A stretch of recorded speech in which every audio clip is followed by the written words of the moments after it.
Hi hello అండి, welcome back to my channel Shweta Vindu Kanvindu with another mini vlog. ఎడ్ల బండి నుంచి చూస్తున్నాను ఏంటి అనుకుంటున్నారా? ఏం లేదండి, ఊరికి వెళ్ళామని చెప్పాం కదండి. ఊరి నుంచి వచ్చిన వెంటనే మా వారు ఆఫీస్ పని మీద నార్త్ కర్ణాటక సైడ్ వెళ్లాల్సి వచ్చిందండి, సౌదాతి అనే ప్లేస్కి. ఈ ప్లేస్ వచ్చేసి మనకి నార్త్ కర్ణాటకలోని బెల్గావి డిస్టిక్లో లొకేట్ అయి ఉంటుందన్నమాట. అండ్ ఈ ప్లేస్లో మనకు ఒక ఫేమస్ టెంపుల్ కూడా ఉందండి, ఏంటంటే రేణుకా ఎల్లమ్మ టెంపుల్ అనమాట. ఇది వచ్చేసి మనకి పౌర్ణమి నుంచి అమావాస్య వరకు అక్కడ జాతరలు జరుగుతాయి అనమాట టెంపుల్లో.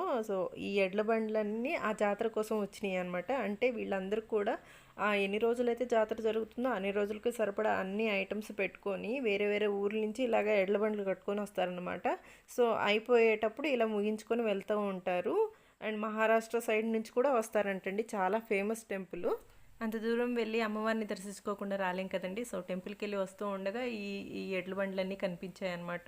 సో మనం వీడియో తీసింది చాలా కొంత భాగం మాత్రమే. నాకు తెలిసి ఒక 500-600 పైనే ఉంటాయన్నమాట ఈ ఎడ్ల బండ్లు అనేవి. వీళ్ళు ఈ విధంగా నడక ద్వారా ఎన్ని రోజులు ప్రయాణాలు చేస్తారు అనేది కూడా ఐడియా లేదు. ఎంత దూరాల నుంచి వచ్చున్నారో కూడా తెలియదండి. బట్ నాకైతే చాలా బాగా అనిపించింది వీళ్ళందరినీ చూసి. Thank you, bye.